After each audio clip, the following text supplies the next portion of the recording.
से घाव लग जाए। 900 गुंडा मरी गईले ए झुलनिए तरी दबा के और 900 गुंडा मरी गईले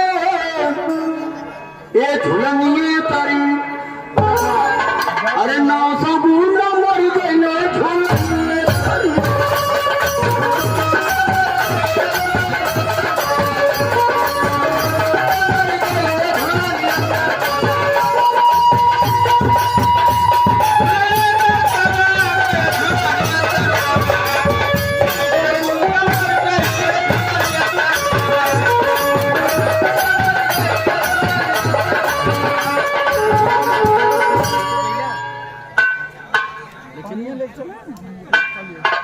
सोने की थाली में हूरे के परोसनी जेवे के हो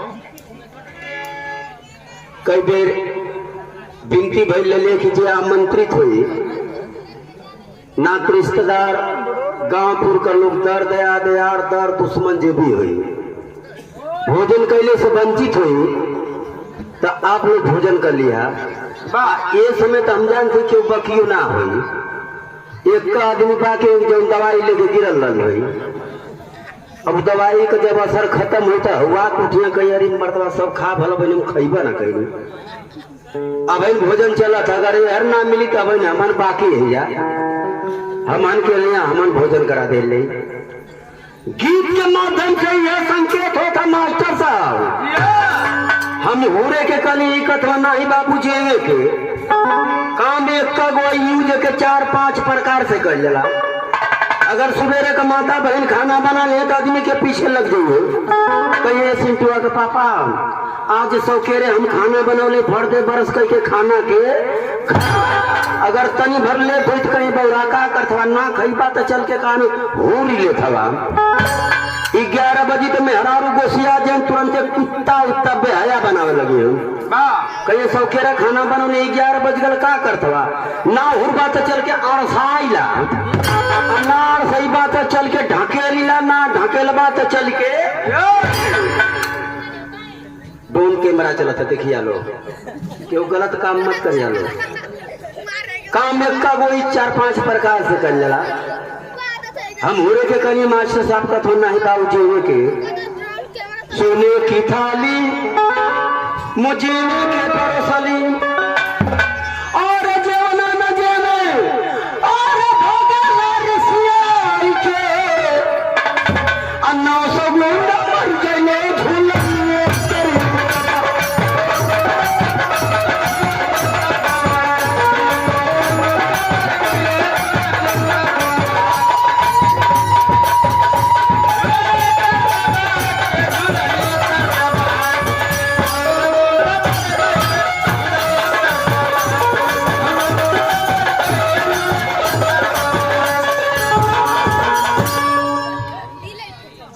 तमाम गीत भैल ज्यादा गीत ना गाई इतना हमारे गीत ये समझ रहा है गीत का सुनौले आप लोग सुनबा कैला 900 गुंडा मर गईला ये झुलनी तर एको न मरल एकदम झूठ बात है। ये गीत हमारे बिना कैसीट का अब ले तमाम कैसीट का गीत सुन ला लो 4 जानी लो सब कैसीटी में गीत सुना लो हमारे गीत बिना कैसी ठीक है ये को न मरल हम लेकिन मरल भी हो मास्टर साहब मरल लो हो हमारे गीत में झूठ सही धुन झूठ कहाँ से भैया नथुनी का वजन कितना होला एक वजन माता बहन जनी हमन ना जाने ले हमन ते इतना ना वजन कर बर्दाश्त कर पाल जाला कि नकिया में तो बारवा टूट जाला ना पियर खरी फोड़िया हो ले नकिया फूल के रसगुल्ला हो जाए पूरा मुहवा धोवा सजग रबा की नकिया छुआ न जहाँ ना छुआई कांटा 120 बजाई धड़ाक दे करंट आ जाला एक वजन माता बंजरी इन लोग का नाक इतनी सुकुआरी है कि इन लोग के नाकी में 10 ग्राम से 15, 25, 50 ग्राम लास्ट वजन अगर 50 ग्राम इन लोग के नाक में है तो इन लोग का नाक खड़ी है इन लोग के नाकी में 100 ग्राम डाल दा तुरंत नकिया टूट जाई। ये 100 ग्राम 50 ग्राम के तरह न केहू चपा के मरल न केहू, लेकिन मरल है मास्टर हमन का जहाँ जाते जाता कुछ ना कुछ मरे वाला मिलत हो। एहू जो मरे वाला का लाइन लगल है, जो भी मरल है करे नीचे चपा के ना ट्रेनी से कट जाते हो, नीचे चपा लो, जहर खा लेते हो, फांसी लगा लेते हो, नीचे चपा लो नहीं पीछे घिंचा के जे भी मरल है। मतलब जे इन्हां लोगन के चक्कर में पड़ल हुआ। हमारे गीत में झूठ सही दोनों गीत खत्म।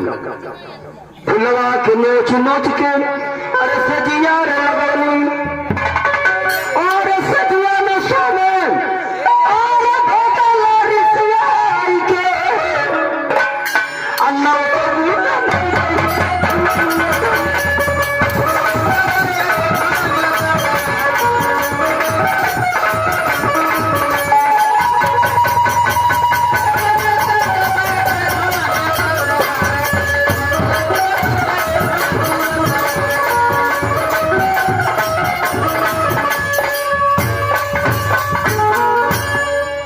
ये पार्टी आपके सेवा में उपस्थित ग्राम नरौनी मड़ैया थाना मुहिंदाबाद जिला मऊ आपके सेवा में उपस्थित है। शांति बनावा आप लोग। ये पार्टी से पूरा रात भर आनंद ला। जौन आप लोग का इच्छा बनी तो गीत लिया लोग, जौन आप लोग का इच्छा बनी तो ड्रामा नौटंकी नाच है। ऑर्केस्ट्रा ग्रुप ना 12 बजे ले हम ना जाए, सुबेरे ले ललका निकार के तो कपार ना फुले जल सूरज भगवान ना उगे तो लेना जान ली। हाँ लेकिन इतने आप लोग संत बनल रही बेन पे छठो में आई है के तनी जाई तो भाग दे के ज्यादा यार तनी सुतब ना तो पहले हमके सगरी खरीदे के भाई। लेकिन शांति बनावला पार्टी से भर नंदला अइले का कारण का सबके पता हो। एगो आत्मा के शांति बदे हम सभी लोग उपस्थित हैं। आइए सभी लोग एक समय उस मालिक से विनती करते हैं उस आत्मा के लिए, आत्मा जहाँ सुख शांति अच्छा स्थान मिले। आज जब दिन देखे के मिला था यह सत्य भी है, मैडम बतौली है। आना जाना सत्य जो आया है उसको जाना है। आगे पीछे लाइन लगल, क्यों गर्मी में चल जाता, क्यों बरसात में जाता, क्यों जाड़ा में जाता, क्यों गाढ़ा में जाता, जाए के सबके है। माई चल गई, माई गई तो बहू जी जाइए। और जब माई बाप चलिए तो हमारे बेटी बेटा है यार।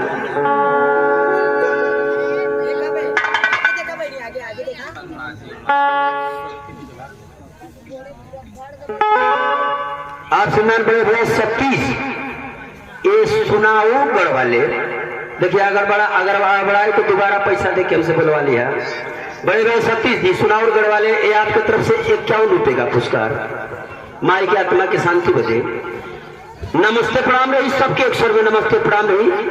आत्मा जाओ सुख शांति अच्छा स्थान मिले, मालिक से विनती रहेगी। ये मैं घबरेले के बाद जब माई चल गई तो बाबू जी जो है आप जब माई बाप चल जाइए तो हमन बेटी बेटा है जा, हमन के जाए क्या हमन लाइन में ही जा। वो तोरे मौसिया ने आत्मा के शांति बदे देखा क्यों मरल ना चाहला, ये बता दे इठबा के मरल चाहला, क्यों मरल चाहला, लेकिन मरे के पक्का यह सत्य है। शरीरिया पर इंसान बहुत घमंड कैले है, लेकिन एक औकात कीमत का एक को पैसा करना है।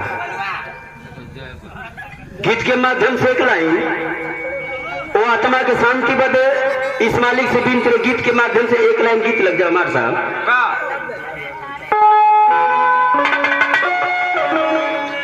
आज माई का लाश सेवा आए, यहाँ माई का पूरा परिवार यहाँ उपस्थित है। वो मातारी से हमन से आज अब नाता रिश्ता है, ये जान जा कबले नाता रिश्ता की जबले नाच होता तबले, जहाँ नाच बंद भल नाता रिश्ता खत्म। आत्मा के शांति बते पूरा परिवार यहाँ उपस्थित, सभी लोग नात रिश्तेदार सभी लोग उपस्थित है। आया है सो जाएगा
बढ़िया मुर्गी मुर्गा हमको छेरी बकरी गाय गोरू हमन से बढ़िया हम मुर्गवा कट जाता था दुनिया को सा ले लेते कतो भैया दोनों गोड़िया डाल दिया हमारे लड़का खाला मुर्गवा का बचल पचौनिया ओ खाती झोला दे के बैठल पचौनिया हमके दे अब मुर्गवा का बचल ऊपर के चमड़वा ओ खाती झोला दे के बैठल कतो चमड़वा हमके देगा अब मुर्गवा का बचल लाइटिंगिया मुर्गवा का लाइटिंगिया बचल भाई 1500 रुपया टाली जाती है 1 नंबर का खाद होती है। अब मुर्गवा का बचल कुछ बचल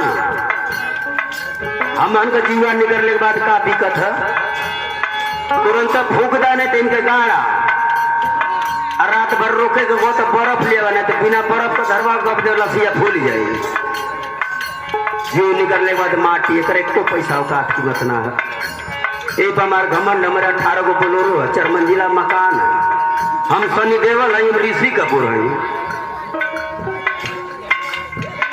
कदेहिया ना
कुछ बना के गई है अब माई का पूरा परिवार यहाँ उपस्थित है हम जब से आ रहे जा